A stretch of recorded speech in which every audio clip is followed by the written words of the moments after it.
This week on the AI Business Digest, the outlook on AI and jobs is more complicated and more interesting than people think. Some companies are forcing AI into places it doesn't belong. Others are hiring faster than ever. And in the middle of it all, millions of new roles are being created while almost no one is preparing for them. First, we'll cover what happened at Google, where employees were told to share personal health data with an AI benefits tool or lose access to their insurance. The internal backlash forced a quick reversal, and it raised serious concerns about how AI is being deployed inside companies. Then we move on to global job data. AI is predicted to eliminate 92 million roles by 2030, but create 170 million new ones. The challenge is that only a small percentage of people are preparing for these new positions. And finally, we'll look at a trend that's been largely overlooked. AI companies are hiring aggressively and leasing more office space than ever. It's not what you'd expect, and it says a lot about where things are headed. Let's get into it. So, Google found itself in hot water this month when it told US employees they had to give a third-party AI company access to their personal health data if they wanted to keep their health benefits. The company was requiring workers to use Naya, an AI-powered tool that analyzes your health information and lifestyle to recommend which benefit plans you should choose. It sounds helpful in theory, but here's where things get tricky. If you didn't want to share your sensitive medical data with this outside company, you couldn't get health benefits at all. This is a perfect example of how companies are rushing to integrate AI tools without thinking through the privacy implications or employee consent issues. Google's own workers called it a dark pattern and coercive on internal message boards. One employee summed it up perfectly, saying, "You can't have meaningful consent when an optional feature is tied to something essential like health insurance. It's like saying you can choose not to give us your data, but then you lose access to healthcare. Not exactly a real choice."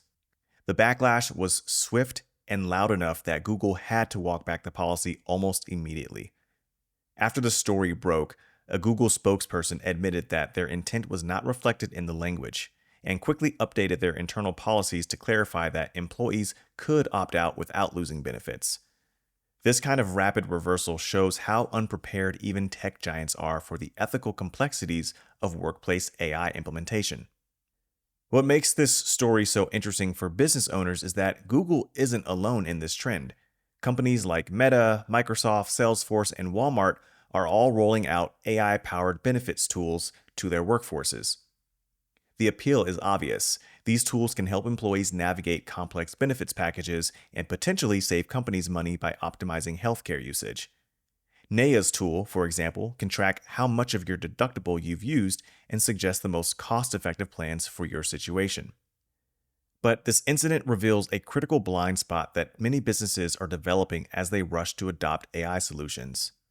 There's a difference between offering helpful AI tools and making them mandatory for accessing basic employee benefits.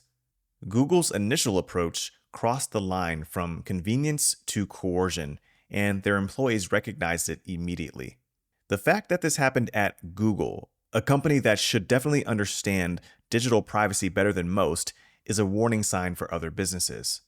The broader trend here is that AI is becoming deeply embedded in the workplace operations, often in ways that employees don't fully understand or consent to. While these tools can genuinely improve employee experiences and business efficiency, companies need to be much more thoughtful about implementation. The key lesson is that just because you can use AI to optimize something doesn't mean you should make it mandatory, especially when it involves sensitive personal data. For business leaders, this story highlights the importance of transparent communication and genuine choice when implementing new AI tools. Google's mistake wasn't necessarily using an AI benefits tool, it was making it effectively mandatory and not clearly communicating the opt-out options. Companies that want to avoid similar backlash need to ensure their AI implementations truly serve employees rather than extracting more data for business optimization. And for our next story, AI is set to eliminate 92 million jobs by the year 2030 globally, but create 170 million new ones. And according to a report, only 5% of people are positioning themselves to compete for these future roles. So, the AI job displacement conversation just finally got real numbers, and they're both scary and encouraging. Anthropic CEO Dario Amodei recently predicted that AI could wipe out half of all entry level white collar jobs and push unemployment to 20% within the next 1 to 5 years. We're already seeing this play out, with recent college graduates facing higher unemployment rates due to AI automation. The job market is more broken than it's ever been, partly because AI is changing how everything works. But here's the other side that most people are missing. The World Economic Forum's 2025 Future of Work report shows that while AI will eliminate 92 million jobs globally by 2030, it will also create 170 million new positions during that same timeframe. So that's a net gain of 78 million jobs. The question isn't whether AI will change the job market, it's whether you will be ready to grab one of those 170 million new opportunities. Right now, we're in this weird transition phase where everything feels impersonal. Companies are using applicant tracking systems that scan for keywords and data points, but the reality is that career success isn't completely computable. Human connections still matter when you get in the front of a hiring manager. This is where soft skills become your secret weapon. Empathy, humor, wit, and genuine human connection are things AI will never replace. These things will be what sets you apart once you make it past the initial screening. But here's what should really be getting your attention. Out of over 8 billion people on this planet, fewer than 400 million are expected to be using AI daily by the end of 2025. That's only 5% of the world's population.